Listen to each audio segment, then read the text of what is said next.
बघा एकूण मुख्य दिशा किती आहेत? 4 आणि उपदिशा किती आहेत? 4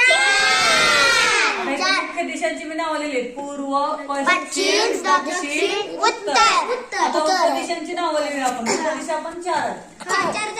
आता बघूया आपण पूर्व आणि दक्षिण पासून सुरुवात करायची लिहायला. बघा पहिली उपदिशा कोणती आहे? आग्नेय. म्हणजे पूर्व आणि दक्षिण या दोन मुख्य दिशाच्या मध्ये आग्नेय ही उपदिशा येते. आता दक्षिण आणि पश्चिम नंतर बघा आग्नेय नंतर इथं नैऋत्य येते. नैऋत्य.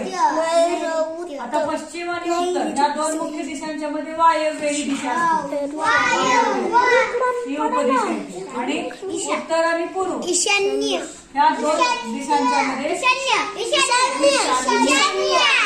ही उपदिशा येते. बघा आग्नेय, नैऋत्य, वायव्य, ईशान्य या 4 उपदिशा. लक्ष द्या मुख्य दिशा 4 आणि उपदिशा 4 किती झाले? ही दिशा आपल्याला क्रमाने ओळीनं लक्षात ठेवायचं आहे. त्यासाठी तुम्हाला आता मी एक ट्रिक सांगणार. लक्षात ठेवणार तुम्ही ती ट्रिक? जर तुम्ही लक्षात ठेवली तर तुमची दिशा आणि उपदिशा कधीच चुकणार नाही. चला मी आता इथे लिहून दाखवते तुम्हाला ती ट्रिक काय आहे. बघा नीट लक्ष द्या. उई पू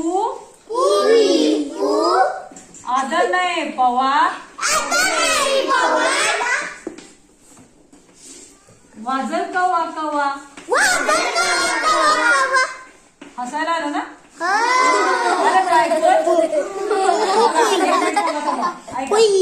आपण इथे शेवटी पवा आणि कवा हे जे यमक आहे ना कशासाठी जुळवलं?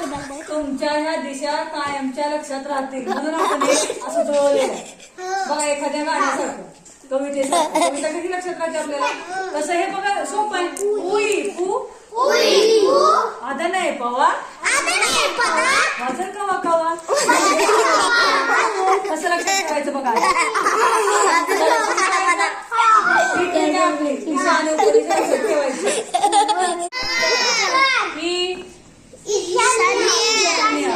पू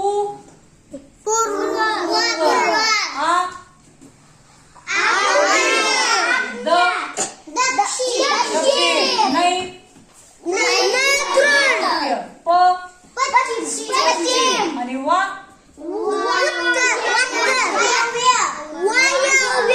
वायव्य. झाले 8 दिशा आले की नाही याच्यामध्ये? लक्षात राहिले का तुमच्या? करा मग पाठ. उई पू आदन आहे पवा वाजल कवा कवा. उई पू आदन आहे पवा